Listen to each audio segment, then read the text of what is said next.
السلام عليكم ورحمة الله وبركاته. إن الحمد لله رب العالمين والعاقبة للمتقين والصلاة والسلام على سيد الأنبياء والمرسلين نبينا محمد وعلى آله وأصحابه ومن تبعهم بإحسان إلى يوم الدين. الحمد لله الذي هدانا لهذا وما كنا لنهتدي لولا أن هدانا الله. رب اشرح لي صدري ويسر لي أمري واحلل عقدة من لساني يفقهوا قولي. اللهم انفعنا بما علمتنا وعلمنا ما ينفعنا وزدنا علما.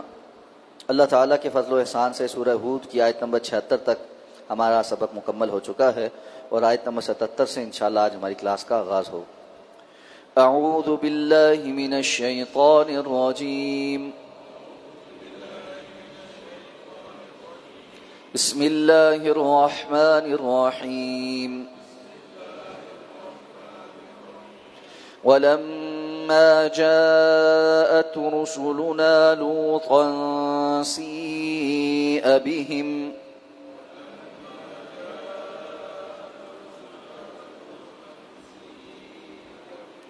وضاق بهم ذرعا وقال هذا يوم عصيب.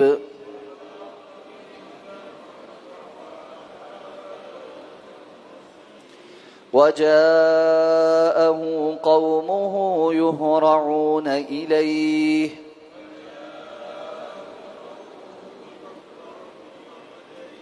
ومن قبل كانوا يعملون السيئات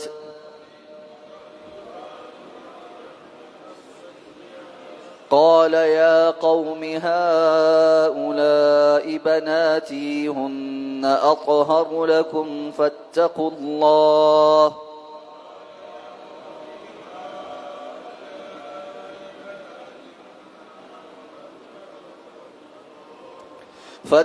الله ولا تخزون في ضيفي.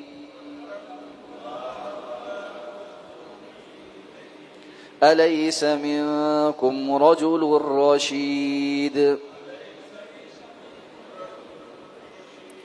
قالوا لقد علمت ما لنا في بناتك من حق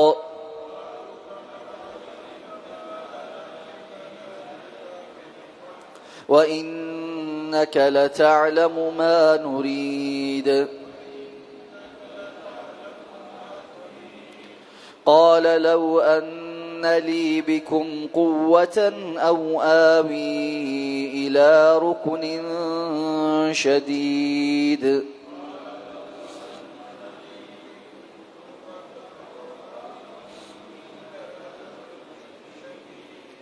ولما جاءت رسلنا لوطا، اور جب ہمارے بھیجے ہوئے لوط کے پاس آئے، سیء بہم، تو وہ ان کی وجہ سے مغموم ہوا، وضاق بہم ذرعا، اور ان سے دل تنگ ہوا، وقال ھذا یوم عصیب، اور اس نے کہا کہ یہ بہت سخت دن ہے.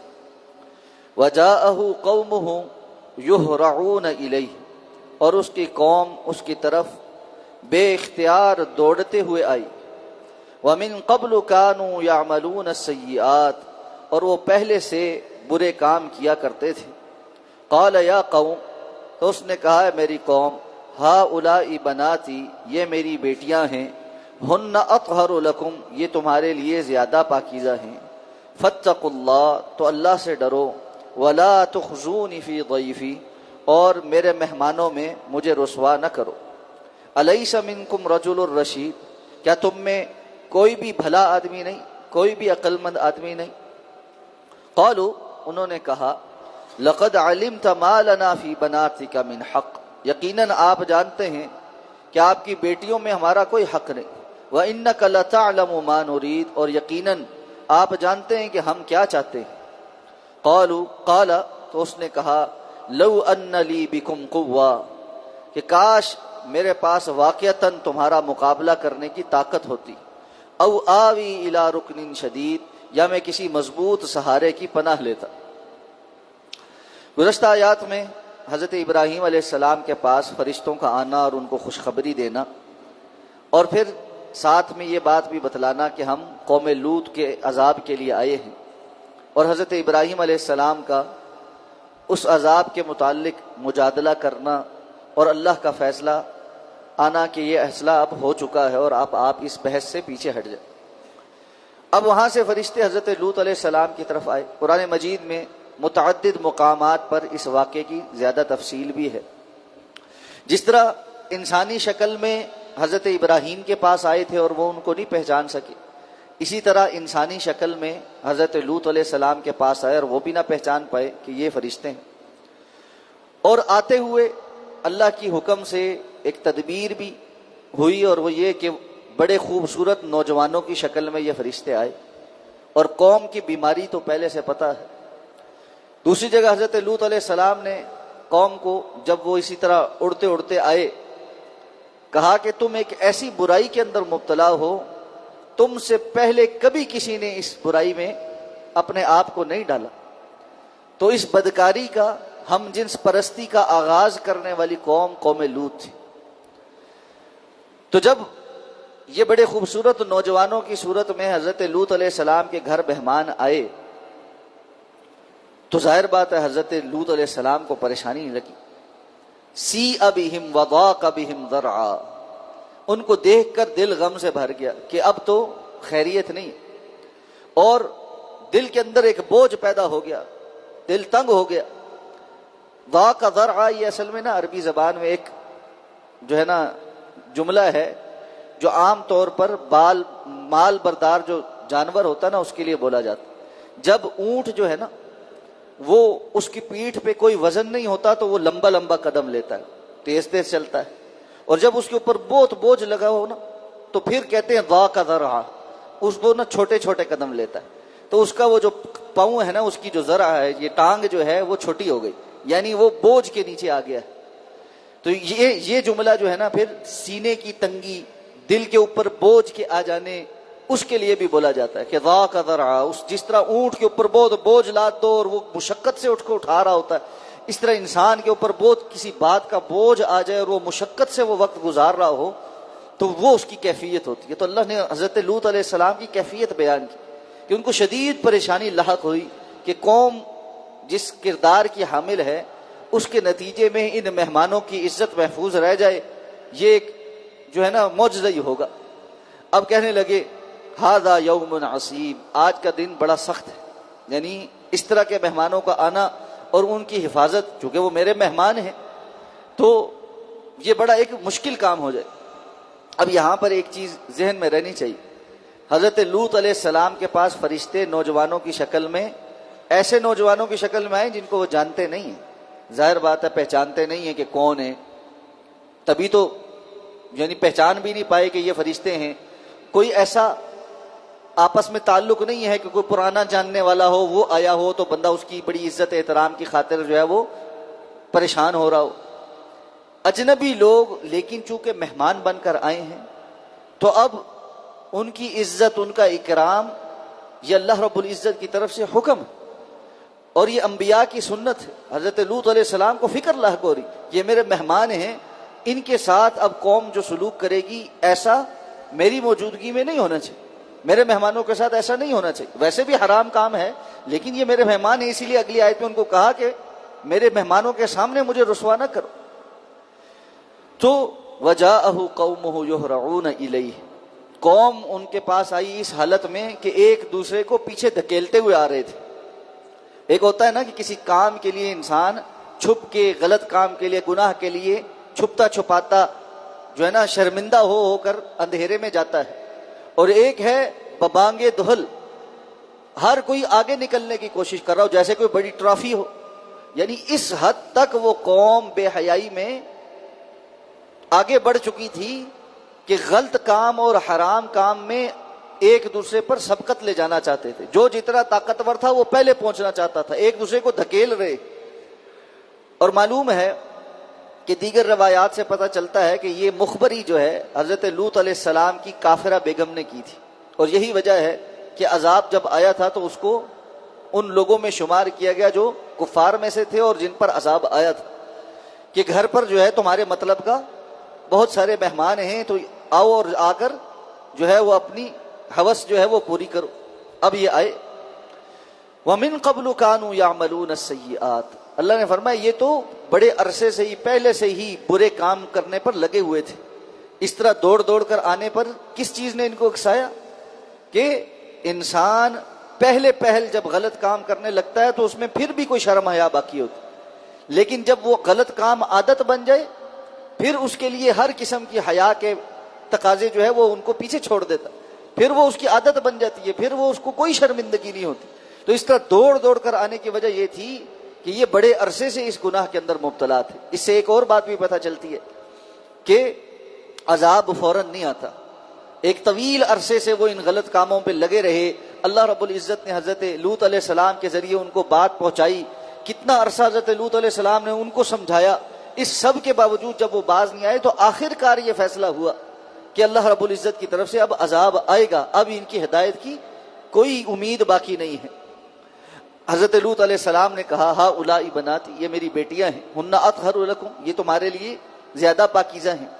اب یہ جو ہا اولائی بناتی کہا، اس کے متعلق مفسرین نے کافی سارے اقوال ذکر کیے کہ حضرت لوط علیہ السلام نے ان لوگوں کو اپنی بیٹیاں کیوں پیش کی.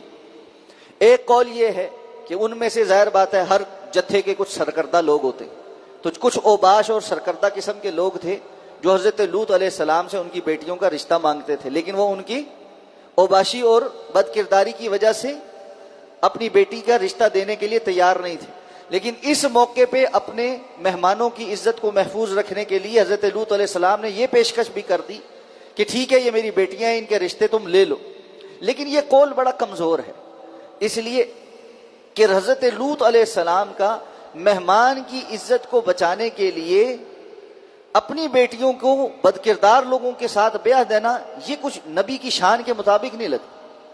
اس کے مقابلے میں جو قول ہے نا وہ زیادہ انسب ہے، اور وہ یہ ہے کہ یہاں پر ہا اولائی بناتی، نبی جو ہوتا ہے وہ قوم کے باپ کی جگہ ہوتا ہے، تو جتنی بھی قوم کی بیٹیاں ہیں ان کی طرف اشارہ تھا کہ یہ جو قوم کی بیٹیاں ہیں یہ تمہارے لیے زیادہ پاکیزہ ہیں. اللہ نے جو سلسلہ بنایا ہے کہ جی اگر انسان کو جو جبلتی خواہش ہے اس کو پورا ہی کرنا ہے تو وہ صنف مخالف کے ساتھ نکاح کر کے اپنے لیے پاکیزگی کا سامان پیدا کرے. اس لیے فرمایا ہن اطہر لکم، تمہارے لیے زیادہ پاکیزہ وہ ہیں کہ تم ان کے ساتھ نکاح کرو. تو یہ قوم کی جتنی بیٹیاں ہیں یہ ساری کی ساری تمہارے لیے زیادہ پاکیزہ ہیں. اور ظاہر بات ہے حضرت لوط علیہ السلام کی تو بیٹیاں محدود تھیں، اور بعض روایات کے مطابق، اسرائیلی روایات کے مطابق 2 بیٹیاں تھیں.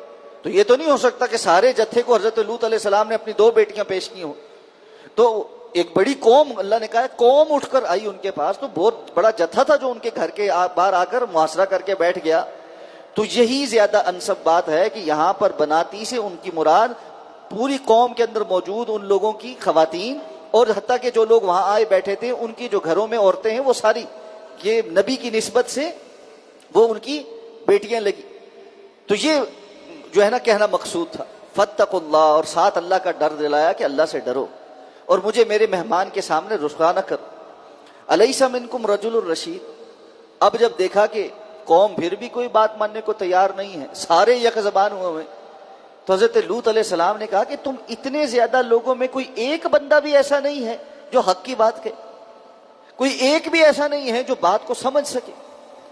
آپ یہ اندازہ لگائیں کہ بسا اوقات معاشرے اتنے بگاڑ پر چلے جاتے ہیں کہ حق بات اور پاکیزگی اور طہارت کی بات اجنبی ہو کے رہ جاتی.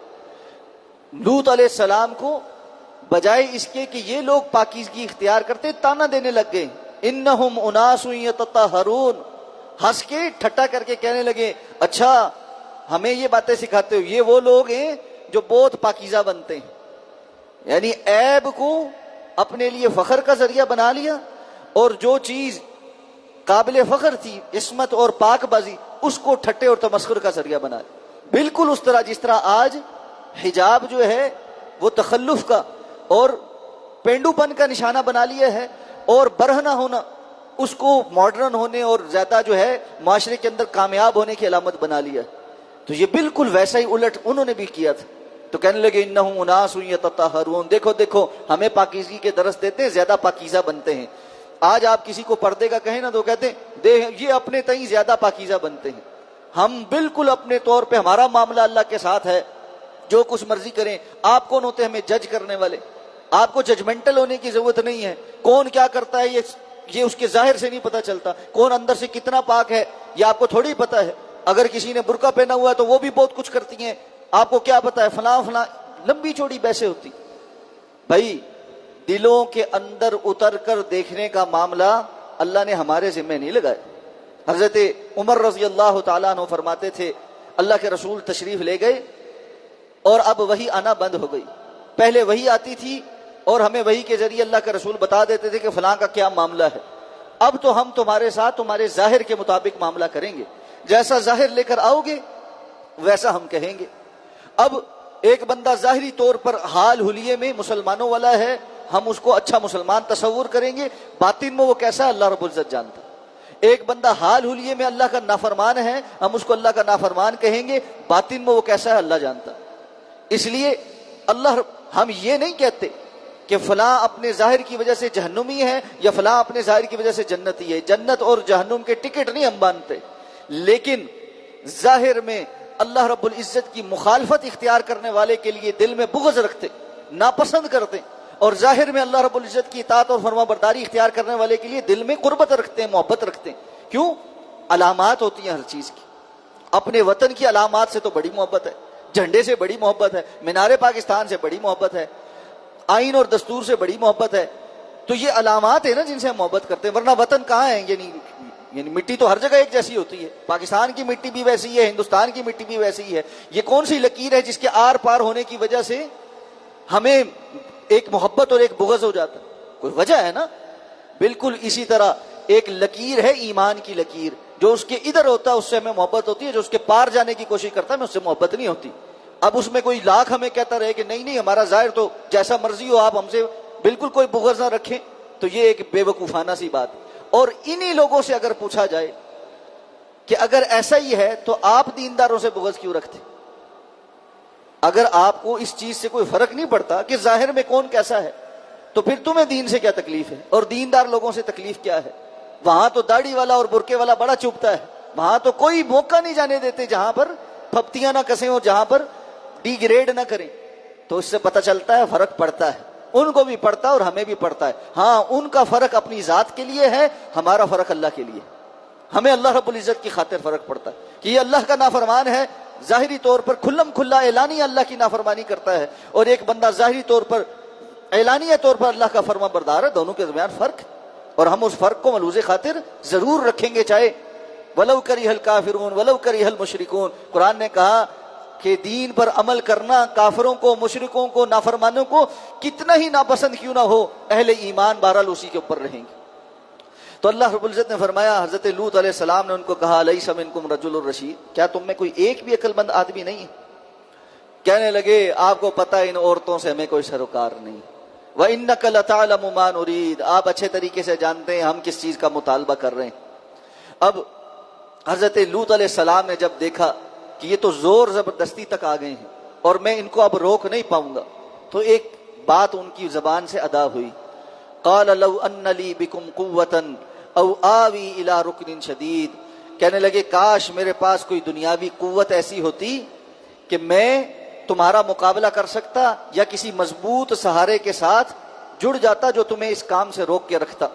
رسول اللہ صلی اللہ علیہ وسلم، حضرت ابو ہریرہ فرماتے ہیں اللہ کے رسول نے فرمایا، صحیح بخاری کی حدیث ہے، یرحم اللہ لوطا لقد کان یاوی الی رکن شدید، اللہ حضرت لوط علیہ السلام کے حال پر رحم فرمائے، ان کے پاس تو ایک بڑا ہی مضبوط سہارا تھا، اور وہ اللہ کا سہارا تھا، اور اللہ نے اس سہارے کے تحت فرشتے اندر بھیجے ہوئے تھے جس نے ساری قوم کا جو ہے نا وہ ستیہ ناش کرنا تھا۔ لیکن انسان ہے نا، انسان کے بے بسی کے بعض حالات میں زبان سے ایسے کلمات ادا ہو جاتے ہیں جو انسان کی بے بسی کا مظہر ہوتے ہیں۔ اسی کی بنیاد پر رسول اللہ صلی اللہ علیہ وسلم نے فرمایا، حضرت لوط علیہ السلام، چونکہ حضرت لوط علیہ السلام اپنی قوم میں نہیں تھے، حضرت لوط علیہ السلام کو قوم سدوم کے پاس بھیجا گیا تھا۔ آپ صلی اللہ علیہ وسلم نے فرمایا کہ اللہ رب العزت نے فما بعث اللہ بعدہ من نبی الا فی ثروۃ من قومہ، اللہ رب العزت نے لوط علیہ السلام کے بعد کسی بھی نبی کو ان کی قوم کے بڑے اونچے گھرانے کے علاوہ مبعوث نہیں کیا، یعنی باقی تمام انبیاء کو اپنے علاقے کے مضبوط لوگوں میں مبعوث کیا، تاکہ کسی نبی کو یہ محسوس نہ ہو کہ قوم کے نہ ہونے کی وجہ سے، لوگوں کا ساتھ نہ ہونے کی وجہ سے وہ بے آسرا ہو گئے۔ یہاں سے ایک اور بات بھی پتہ چلتی ہے کہ دنیاوی اسباب کے متعلق سوچنا یہ توکل اور اللہ پر بھروسہ کرنے کے منافی نہیں۔ دنیاوی اسباب بھی اللہ کی طرف سے ہی، یہی وجہ ہے تمام انبیاء نے مختلف اسباب اختیار کیے ہیں، رسول اللہ صلی اللہ علیہ وسلم نے خود اسباب اختیار کیے ہیں۔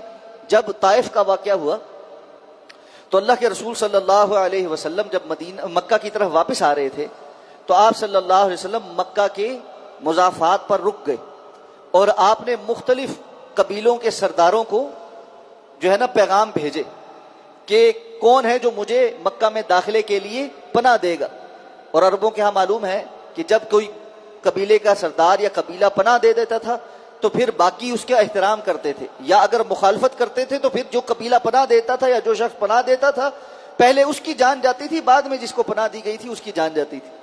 تو اللہ کے رسول صلی اللہ علیہ وسلم نے یہ جو ہے نا پناہ طلب کی، مختلف لوگوں نے انکار کر دیا، اور پھر ایک قبیلے کے سردار نے آپ کو پناہ دی اور اپنے بیٹوں کے ساتھ، 10 بیٹے تھے اس کے، ہتھیار وغیرہ سارے پہن کر رسول اللہ صلی اللہ علیہ وسلم کو مکہ کے باہر سے لیا اور بیت اللہ میں آ کے اعلان کیا کہ میں نے محمد بن عبداللہ کو پناہ دے دی ہے، اور آج کے بعد اگر آپ صلی اللہ علیہ وسلم کے متعلق کسی نے کچھ بھی اقدام اٹھایا تو وہ پہلے ہم سے نپٹے گا اور بعد میں جو ہے وہ کیا کہتے ہیں ان کا نقصان کرے گا۔ اور غزوہ بدر میں جو قیدی بن کر آئے تو اللہ کے رسول صلی اللہ علیہ وسلم دیکھا کہ مجھے نام بھول رہا ہے اس سردار کا، اس کا بیٹا بھی جو ہے وہ قیدیوں میں آیا ہے، اور اس وقت وہ شخص فوت ہو چکا تھا۔ تو اللہ کے رسول صلی اللہ علیہ وسلم نے صحابہ کرام کو کہا کہ اس کے باپ کا مجھ پر احسان ہے کہ اس وقت اس نے مجھے پناہ دی تھی، اس لیے آج اگر آپ لوگ اجازت دیں تو میں اسے بغیر فدیے کے آزاد کر دوں اس کے باپ کے احسان کے بدلے۔ صحابہ نے کہا اللہ کے رسول ضرور، کیوں نہیں۔ آپ صلی اللہ علیہ وسلم نے فرمایا آج اگر اس کا باپ زندہ ہوتا اور چل کر میرے پاس آتا اور مجھے بدر کے تمام قیدیوں کے متعلق سفارش کرتا کہ میں ان کو اس کی وجہ سے آزاد کر دوں تو میں سارے قیدیوں کو آزاد کر دیتا، کیونکہ مشکل وقت میں جو جس نے پناہ دی ہو، جو کھڑا ہوا ہو، بہرحال وہ ایک اس کا احسان اور اس چیز کا احساس ہمیشہ اچھے لوگوں میں باقی رہتا ہے۔ تو اسباب اختیار کرنا یہ توکل کے منافی نہیں ہوتا۔ یہی یہاں پر حضرت لوط علیہ السلام کا بھی تھا، لیکن چونکہ حضرت لوط علیہ السلام نے یہ بات کہی تو اللہ رب العزت کی غیرت کو یہ گوارا نہیں کہ آئندہ کوئی نبی ایسا سوچے، تو اللہ رب العزت نے ہر نبی کو ان کی قوم کے پھر مضبوط لوگوں کے اندر سے مبعوث کیا کہ بڑا جو قبیلہ ہوتا تھا، جس طرح اللہ کے رسول صلی اللہ علیہ وسلم قریش کے بنو ہاشم میں سے تھے، تو قبیلہ ہی اتنا مضبوط تھا۔ یہی وجہ تھی کہ آپ پر ہاتھ ڈالنا آسان نہیں تھا۔ صحابہ کرام کو مشرکین مکہ تکلیفیں پہنچاتے رہے، لیکن براہ راست کوئی بہت زیادہ آپ کا نقصان نہیں کر سکتے۔ جب بہت زیادہ نقصان کرنے کی ٹھانی تو سارے قبیلوں نے آپس میں مل کر خون تقسیم کرنا چاہا۔ تو جس رات نعوذ باللہ آپ کو قتل کرنے کا منصوبہ بنایا تو سارے قبیلے کے لوگ اس میں شامل ہوئے کہ کل کو قریش کے سامنے، بنو ہاشم کے سامنے ہم کہیں گے کہ ہم سب ہی اس قتل میں شامل ہیں، تو وہ سب سے تو بدلہ نہیں لے سکیں گے، تو دیت لینے پر مجبور ہو جائیں گے، لیکن اللہ نے آپ کو محفوظ رکھا۔ تو یہ دنیاوی معاملات میں ایسا بھی ہوتا ہے۔ اور یہاں سے ایک اور بات بھی پتہ چلتی کہ انبیاء نے اللہ کے دین کی خاطر کتنی مشقتیں برداشت کی، کتنی باتیں سنی، کتنی تکلیفیں دیکھی۔ آج ہمیں چھوٹی سی بات کسی سے سننی پڑ جائے تو ہم دین سے دستبردار ہو جاتے، اور جی کوئی صوفی کہے گا، یہ میں نے داڑھی رکھ لی مجھے صوفی کہے گا، میں نے شلوار ٹخنے سے اوپر کر لی تو مجھے پینڈو کہے گا، میں نے کسی دین کی بات اس کو بتائی تو یہ کہے گا یہ تو کوئی ملڑ مسیتڑ ہے۔ ہم چھوٹی چھوٹی باتوں کو سامنے لے کے دین کو پسے پش ڈال کے فارغ کر دیتے ہیں کہ جی اپنے آپ کو ایک لائسنس دیا ہوا مسلسل دین پر نہ عمل کرنا اور دوسروں تک حق بات نہ پہنچانے کا ایک بڑا اچھا بہانہ ہمارے پاس ہے، جی کیوں برے بنے، ٹھیک ہے جی جو لگے پڑے ہیں لگے رہے، ہم کیا کر سکتے ہیں۔ اس سوچ کی وجہ سے ہی برائی تیزی سے پھیل رہی۔ جو بدکار لوگ ہیں، جو برائی کے اوپر ہیں، وہ تو دھڑلے کے ساتھ، وہ اپنے نیریٹو کو اور بیانیے کو بھی ہر جگہ بیان کر رہے ہیں اور دھڑلے سے بیان کر رہے ہیں۔ صرف جو ایمان والے ہیں وہ ذرا ڈرے سے، سہمے سے، ڈیفینسو ہو کے اپولوجیٹیکلی جو ہے نا کچھ چیزوں کو بیان کر رہے ہیں۔ اور کچھ تو اسکالرز بھی ایسے ہو گئے جہاں کوئی بات آئے گی وہ فوری طور پر جو ہے نا ایک ایسا بیانیاں گھڑیں گے جو اسلام سے کے اندر جس کی کوئی حقیقت نہیں ہوگی۔ اب اسلام واقعتاً مرد اور عورت کے درمیان فرق کرتا ہے، یہ ایک واضح بات ہے۔ اتنی تعویلات گھڑی ہیں اس بات کو بیان کرنے کے لیے کہ اسلام مرد اور عورت کو برابر سمجھتا ہے، نہیں سمجھتا بھائی۔ مرد مرد ہے، عورت عورت ہے، دونوں کے علیحدہ حقوق اور واجبات ہیں۔ اسلام دونوں کو ایک ہی جگہ ایک جیسے کام نہیں بتاتا۔ جو کام مرد کے کرنے کے وہ مرد کے ہیں، جو عورت کے کرنے کے وہ عورت کے ہیں۔ ہاں، نیکی اور تقوی میں بسا اوقات عورتیں مردوں پر فوقیت لے جاتی ہیں، اللہ نے اس میں عورتوں کو پیچھے نہیں رکھا کہ بھئی اگر کوئی عورت زیادہ نیک ہوگی تو اس کو کم اجر ملے گا، نہیں، اس کو بھی پورا اجر ملے گا۔ اور پھر مرد اور عورت کے اختلاط میں کہ جی اسلام نہیں مانتا کہ غیر محرم مرد اور غیر محرم عورت جو ہے وہ بالکل بغیر کسی جھجک کے اور ایسے ماحول میں کام کریں یا اٹھے بیٹھیں جس میں ان کے درمیان کوئی حجاب پردہ حائل نہ ہو، اور اس میں ایک دوسرے سے مسافے بھی کر رہے ہیں اور معانقے بھی کر رہے ہیں۔ تو اب جناب ایسے اسکالرز بھی ہیں جو مسافوں کو ثابت کر رہے ہیں کہ جی شہوت کے بغیر اگر ہاتھ ملا لے تو کوئی حرج نہیں، صرف شہوت والا جو ہے وہ منع ہوگا، تو پھر می ٹو کی مہمیں ہی چلیں گی۔ کس وقت شہوت آ جائے گی اور کس وقت نہیں آئے گی، بھائی اس کا فیصلہ کس نے کرنا؟ وہ تو جس وقت خاتون چاہے گی آپ کو کہے گی یہ ابھی تو مجھ سے اس نے شہوت سے ہاتھ ملایا، ابھی تو یہ مولیسٹنگ تھی، اور ابھی تو یہ جو ہے نا فلاں تھا اور فلاں تھا، تو اس کا تو کوئی پیمانہ نہیں ہے پرکھنے کا۔ تو جو اصول اسلام نے دیے ہیں وہ واضح ہیں، اظہر من الشمس ہیں، اس میں ڈیفینسو ہونے کی کوئی ضرورت نہیں۔ جس کو کتاب و سنت سمجھ آتی ہے اس کو سمجھ آتی ہے، جس کو نہیں آتی اس کو نہیں آتی، بس بات ختم ہے۔